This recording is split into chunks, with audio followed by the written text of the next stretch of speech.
Greetings, gaming citizens, Mike here, and welcome back to Point of Viewer.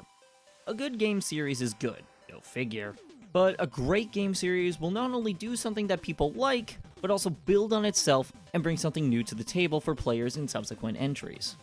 The Yakuza series is a good example of this.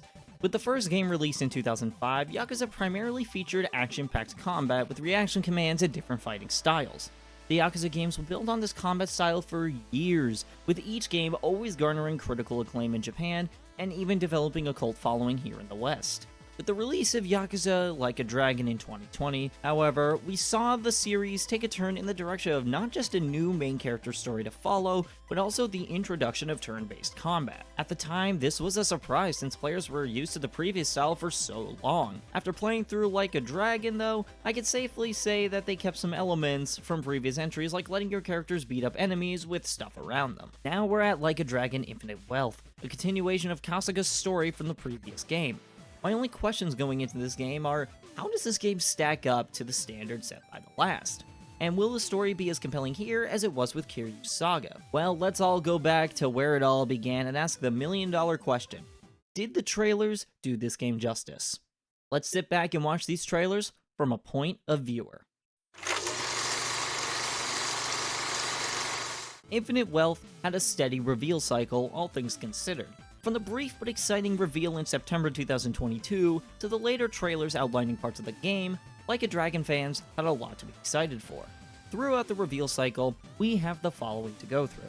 The reveal trailer from RGG Studios Summit livestream in September of 2022, the Xbox Games Showcase trailer, a trailer from RGG Studios Summit livestream in September 2023, the trailer centering around the Happy Resort Dondoka Island side activity, and finally, the Bucket List Story trailer. Without further ado, let's get right into it. The reveal starts off with a shot in what I believe is Yokohama, Japan, with protagonist Ichiban Kasuga walking down an empty street. A little bit into the trailer, a mysterious second figure enters the scene and is walking with Kasuga. Throughout this scene, there are also Japanese voices talking about having no regrets and that you only live once. Presumably, these are the voices of the characters on screen, but I'm not completely sure of that.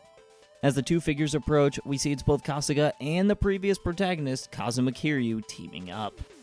It's after this shot we see the infinity symbol whip into the logo for the then titled Like a Dragon 8, showing a release window of 2024. Simple, hype, and to the point. That is how I would describe this reveal. With a game like Yakuza, or what is now called Like a Dragon in the West, it requires very little introduction. Did it say anything about what the game was like? Not explicitly, but in this case it made sense not to say much, as just the reveal of Kasuga and Kiryu working together was already enough to really get the crowd going. Overall, fantastic reveal. It tells us just the right amount of what the game is about without overstaying its welcome. This trailer takes us to an island where Kasuga wakes up on the beach. We're not quite sure where we are, but what we do know is that Kasuga forgot what clothes are. As we go through a few shots of Kasuga's manhood being covered by his surroundings, things take a turn where a woman gets a direct look at... yeah. She starts screaming, and Kasuga remains confused at people's reactions since they are yelling at him in English while he is speaking Japanese. It's not until a woman points at Kasuga's lack of clothes that he finally puts together the kind of situation he's in. Fading out on a wide shot of Kasuga at the beach, we see the finalized title for the game, Like a Dragon Infinite Wealth, this time stating an early 2024 release window. This trailer, while somewhat vague in terms of game details, provides some great humor that the Yakuza series is known for. For what it is, it's fine at what it sets out to do.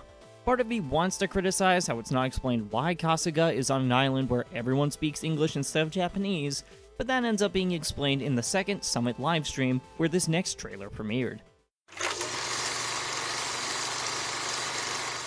This one is a bit of a lengthy one, as it is a gameplay reveal trailer with a voiceover talking about the game. We start off with various shots of both Yokohama and the island we saw Kasuga stumble onto in the last trailer, now being revealed to be Hawaii. While the narrator is summarizing Kasuga's task of traveling to Hawaii to try and find his mother who was still alive, we see Kasuga running around the different points of interest you'll find in the game. The trailer proceeds to move through different shots of places the player can go into, demonstrating how painstakingly detailed the environment is. With Kasuga jumping into the ocean, we transition to the battle segment of the trailer. Here we see Kasuga pulling out some new moves this time around, including picking up and throwing around enemies. We also see him fighting alongside Kiryu, further cementing his appearance as a main character in the game. The trailer also shows off Kiryu's fighting style from the previous games, making a return as a special ability. The trailer then cuts to Kasuga going on a tour of sorts, showing how these tours are how you change jobs in the game. This ranges from a samurai to a desperado to even an exotic dancer. Next, the trailer shows us the return of Pound Maids, aka the feature of summoning characters to fight with you, including Crab. The other characters do not matter, Crab is superior. Moving on. Next, we see what looks like some kind of affinity system for the people in the game world. Beyond your main party, it appears that you can develop positive relationships with NPCs all around the game world, which sounds like an incredible concept. It's at this point they also show off how personality stats return and suggest that they can impact your fights in the game, though this one shot of the squad walking out does not exactly highlight that. After that, we get into a segment on the minigames you can experience in the game, including a delivery minigame that has the over-the-top visuals and animations that Yakuza is known for. The trailer holds nothing back in showing the sheer amount of content you can engage with in Infinite Wealth, including an online dating minigame and the ability to go to a strip club with the boys. Would you believe me if I told you this was on the low end of crazy shit found in the series? And I say that lovingly because these games are wild. We see a final montage of gameplay shots showing how unique of an experience this game will be, and cut to the release date. An absolute whirlwind of a trailer. They wasted no time showing the sheer amount of content present in this game. However, with this next trailer, one of the biggest mini-games gets an entire feature. Let's take a look at that.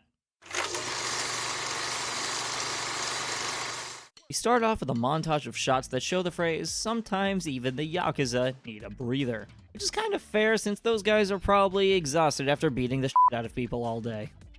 The trailer then cuts to Kasuga traveling across the ocean on a dolphin to the subject of the trailer, Dondoko Island. It's here that the trailer takes on a cliché island resort promo video style, with a narrator talking about the things you can do on the island as if they're selling you on a real-life resort destination. Throughout the trailer, we see Kasuga do a variety of activities including catching bugs and fish, building different decorations to put inside of his house, and even placing giant statues on the grass because of course you can. The trailer then cuts between the different characters you interact with, including the tourists you host on your island. Then we see the different ways tourists can be entertained with Kasuga playing Wonderwall, and shortly after we cut to Kasuga fighting off some pirates dressed in purple, the likes of which are not quite explained. Oh, also boars are there too. Don't worry about them, I'm sure they're friendly. We go back to more footage of Kasuga exploring the island during different times of the day, showcasing the amount of customization you'll have on your island in the full game. After zooming out on the logo for the island, we get a flash of the title and pre-order bonuses, and scene. This is the kind of trailer you'd probably watch several times over just to see what every detail is all about, since there are so many shots of different decorations that can be placed, and even some familiar faces like in the beginning of the trailer. It gives you a good sense of what the general purpose of the island is without giving away the full scope of the side mode, which is really nice knowing how expansive that turned out to be in the final product. The last trailer we'll be taking a look at is titled Kiryu's Bucket List, which is labeled as a story trailer. We start with Kiryu staring at a dark city and seemingly talking to himself, making him essentially Japanese Batman. And it's quickly established that Kiryu is in the same room as Kasuga and Tomizawa and is actually talking to them. It's at this moment Kiryu drops this bombshell. Thing is, I've got cancer. On that sad note, we hear a piano riff play some somber tones as the RGG logo fades into view. This trailer, if you couldn't already tell, takes on a more serious approach in contrast to the humor otherwise found in the series. Everything from the aforementioned piano melody to clips of Kiryu's pessimism towards his health condition creates a compelling image for the game. Try to put yourself in the shoes of a longtime Yakuza fan. Imagine their reaction to seeing the poster boy of the series develop a fatal medical condition, implying that this could very well be his last game appearance ever. That hook, while heart-wrenching, is very effective for setting the precedent for the game's mature themes in the main story. The trailer continues on with Nanba asking Kiryu if he's ever made a bucket list, with Nanba going on to say that he should consider doing so. It's after this we see Kiryu paying his respects in a cemetery that we see the return of longtime Kiryu supporter, Detective Date. Date gives Kiryu this wake-up call by telling him that he refuses to acknowledge the regrets in his life that he suppressed. Throughout Date's speech, we cut between shots of both memories and cutscenes featuring Kiryu setting out to do things on his bucket list. The screen quickly goes dark with the voice of Haruka asking, what would she do if she saw Uncle Kaz again? With Kiryu saying goodbye to Date and leaving the bar, we fade to the game's logo and pre-order bonus. Yep, who cares if Kiryu will possibly die of cancer when you can get hero boosters with your pre-order. Now that we've examined all the trailers, let's take a look at how they stack up to the final game. I'll admit, the first two trailers don't exactly give me much to compare to the final product. The second trailer was simply a cutscene taken from the early game out of context, but provided the comic relief that the Yakuza series is known for. It was in the third trailer that I was able to really make connections between the trailers and the game itself. Naturally, as it's a gameplay trailer, we're able to look at how Sega showed off the gameplay before release. Obviously, the idea of the Yakuza series taking place in not Japan for the first time is a huge hook into the game's story, so the trailer focuses on the exploration aspect of Hawaii. You could tell from various shots of the environment that they are really leaning into the sights you'll encounter here instead of just revisiting environments from Ijincho or Kamurocho that we're already familiar with. Sega made it so no single feature got too much screen time in this trailer, and practiced the art of show don't tell.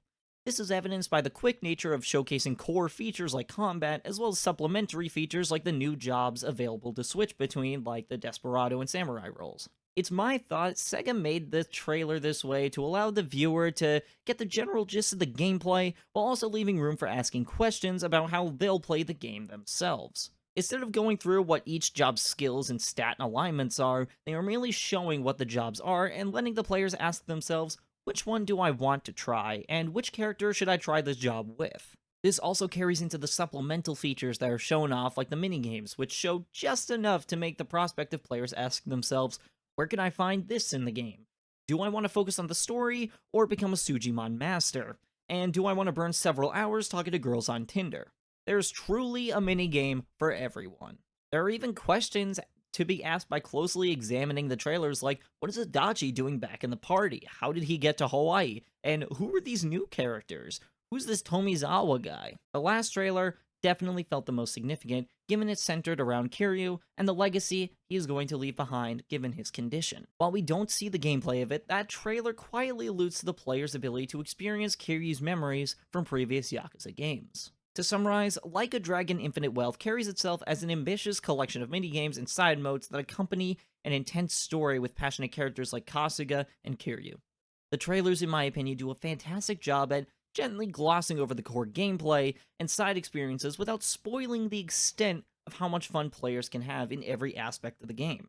Sega truly wants players to play the game their own way and explore everything themselves rather than being told everything that's available to them right away. Do you agree with my conclusion? Do you disagree?